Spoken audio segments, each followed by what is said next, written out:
Okay, so basically we know the meaning of drone, right?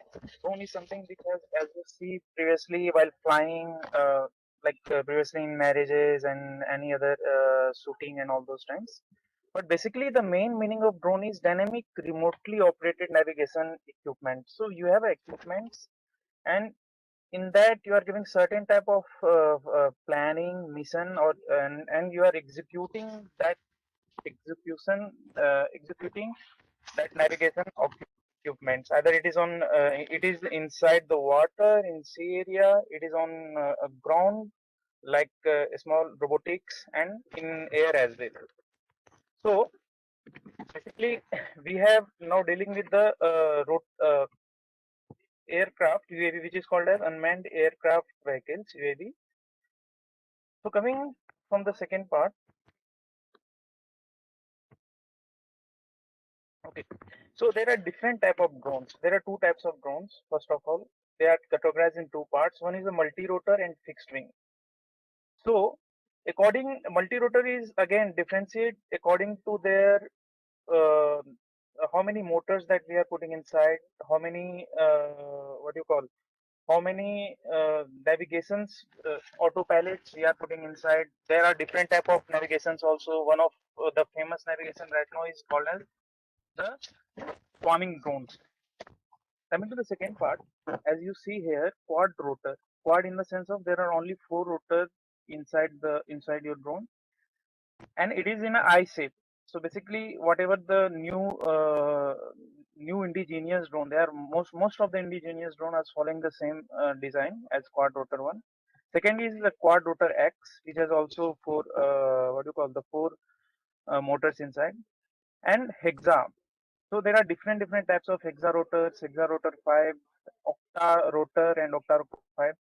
So the more rotor your drone have, it has a more stability. If let us say if it is flying somewhere around 100 meter or 120 meter, and one of the rotor in octa rotor, one of the rotor is get disturbed, or let us say it is not working well.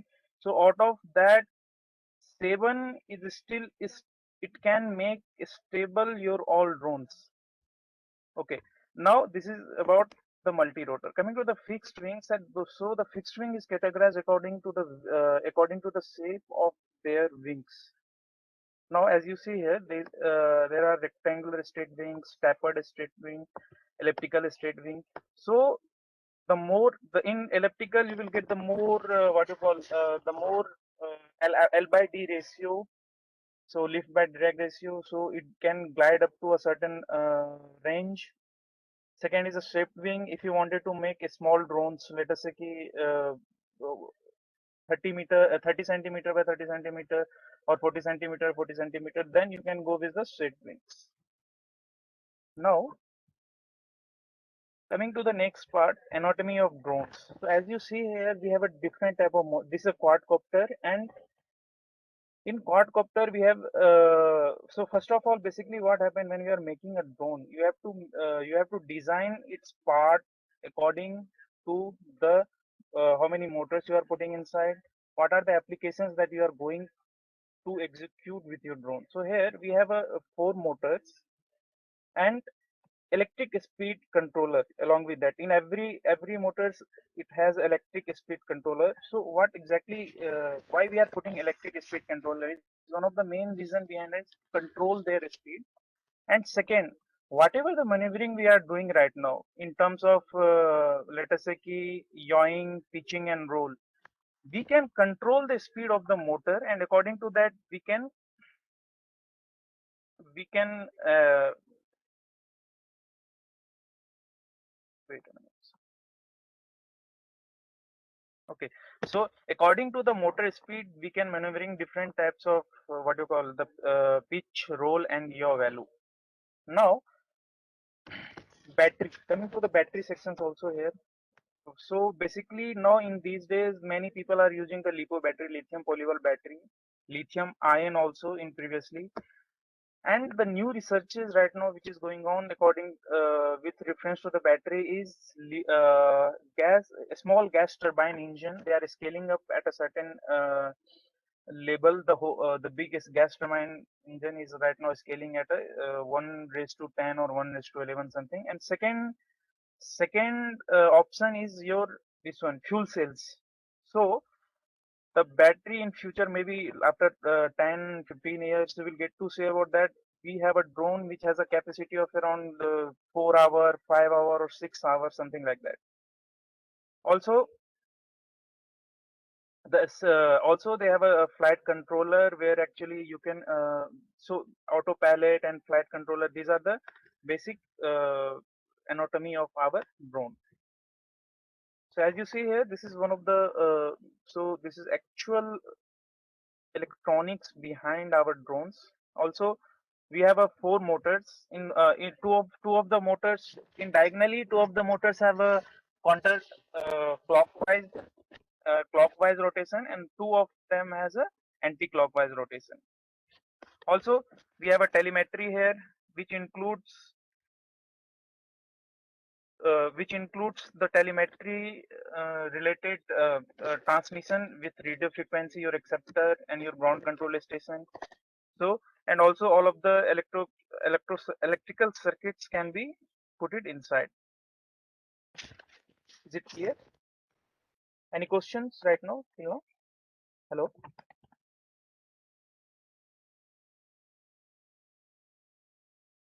Hello? Am I Sir, audible? yes, you are audible. Okay. So this is the basic of drone. Now I'm moving towards the GIS part. Okay. So basically, what happened when we are flying any drone, or when we are executing any drone? So first of all, what we have to do is we have to make a execution plan. So right now you are seeing this is the area near the Telangana where one of my clients wanted to know about the actual value of latitude, longitude, and altitude in terms of centimeter. That is also less than 5 centimeters. So the data which we have acquired there, the output is in around less than 10 centimeter in Z and less than 5 centimeter in XY. Okay.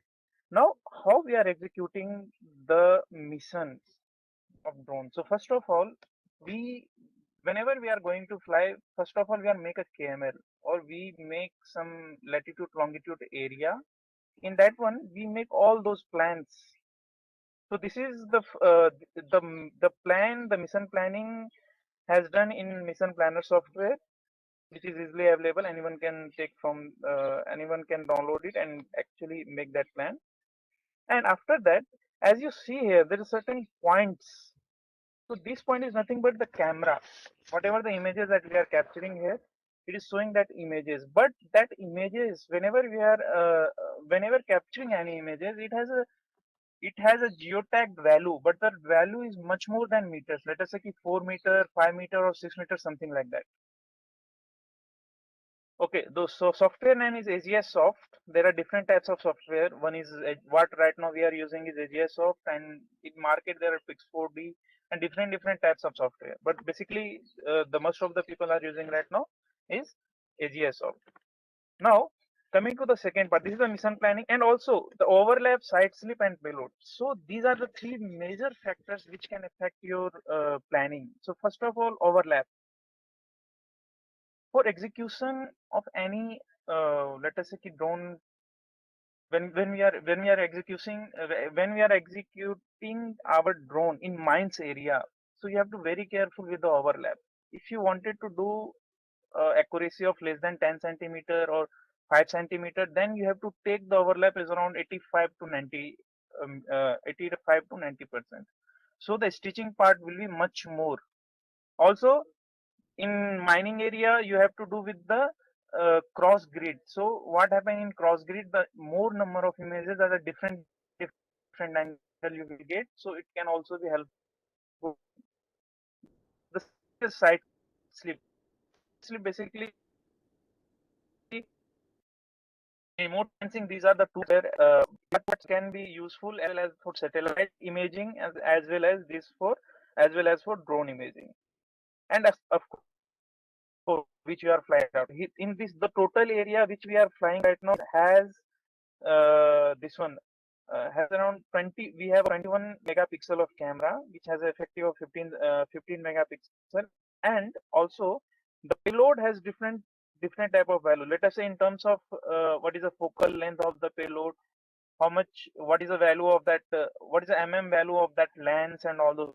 After calculating all those parameters, overlap, side stream, payload, finally you will get a map plan like. Am I clear? Any question? If any questions from the participant side, you can unmute yourself to ask, or else you can drop in the chat box. Okay. So come. Sure. Sir, I request kindly to check parallelly the chat box as well. There are a few questions dropped in the chat box.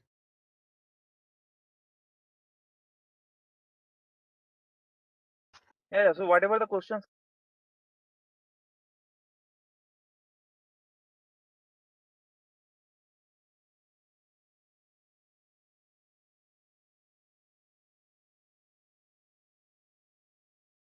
Okay. So moving next.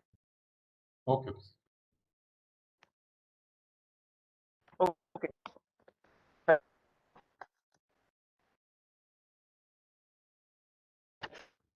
Sir, you can go ahead, sir. Go ahead. Hello. Okay. So right now, what you are, so it's called as GCP, ground point. So whenever the need of GCP is that whenever we are flying our drone and whenever capturing our data and geotagged it, it has accuracy of 4 to 5, or sometimes it's 6 to 7, because in our drone we have given only L1. So the value of L1 and L2 and 4 6 meter or 7. But when you are actually doing your survey, when you have the survey value, when actually which you have is in meters, or let us say 4 and 5 meters, there's no use at all. So what we are doing here is we are putting extra on the ground. So whatever the points you are seeing here, it is nothing but a DGPS point. So what happen is whenever we are extracting the data from the images, and we are manually giving that point inside. So the manually we are fitting that point, GCP points inside, and we triangulate those points, try points, in a certain way. Like whatever the pixel analysis we are doing right now, we are actually assigning X, Y, and Z value of each pixel with reference to the ground control points. Now, one of the basic use of the ground control points is to give the reference, and second also there is something called as optimization of camera. So whatever the distortion happen into the map, distortion happen with the camera and with the map, it get verified by the GCP. So GCP is one of the important things which we have to mark while flying or while executing a drone. Okay. Now this is the value of the GCP. See how we are putting the GCP on ground. So this is the LF section area, where in the mid of that we are taking that 16 points. So the 16 point contains longitude, latitude, and altitude, and we are assigning those points to the images. So after whenever the output will come, you will get an accuracy related to that GCP. Okay, coming to the next. So what are the outputs that we are getting here? So this is nothing but the digital elevation model. With the help of that digital elevation model, you get to know about that what is the elevation of the data, what is the actual what do you call the color variance. So here you can see 86 meter to 225 meters. So the area is much more, what do you call, this area is much more flat area, or let us say there's a no much more elevated area. So finally whatever you will get here has a uh, like average elevations in terms of the color variance also. Now coming to the next part. So this is called as an ortho image. So whenever you need to plan anything, or whenever you need to measure, like like in AutoCAD, whenever we are doing, or in ArcGIS, whenever doing the digitization at that time. So what happened previously, that we are using we were using that Google Earth map or NTRS map to get the higher accurate data, but those data has a 60 to 50 60 to 50 GSD ground sampling distance, and that is not that much valuable or in terms of measuring or calculating the area. But when we are uh, when we are flying our drones, let us say if you are flying our drones at, so the whole project what we execute is in around 70 to 75 meters. So the GSD what we are getting here is 2 centimeter. So if your each pixel is 2 centimeter, then the value of your area measuring or any volumetric estimations also, you will get a good value in that one. So 95% to 96% you will get an actual value of your volumetric estimations with reference to your DEM. And also if you wanted to plan anything or like how Samtva Yojana, one of the Yojana given by the government of India, central government of India, they are using the same Ortho and DEM map to analyze how many villages are there, how much area is a concrete, how much area is a greenery, and all those things. So these are the main aspect of the NDM map. Okay, so I have a case study where I did a case study in volumetric estimate terrain analysis. So this is a actual raw images which we have captured through our camera, which we have a 25 megapixels of camera, and I captured those images at a overlap of 80 and side slip is around 80%. So as you see here, this is the first process which going to be happen in your software. It is called as a type point. So what is the main meaning of that type point is whenever you are capturing your images, you are giving a certain points value inside. So if you assign that I need 40,000 points from one images, so it will calculate those, it will extract those points and to try to stitch the other images as well. So whenever why we are telling or why we are suggest to fly it around higher overlap is the more images you have, the more overlap you have, it has a good value of stitching. Also, it has a good value for accuracy as well. Okay. Then second part is your point cloud. So whenever we are converting that type points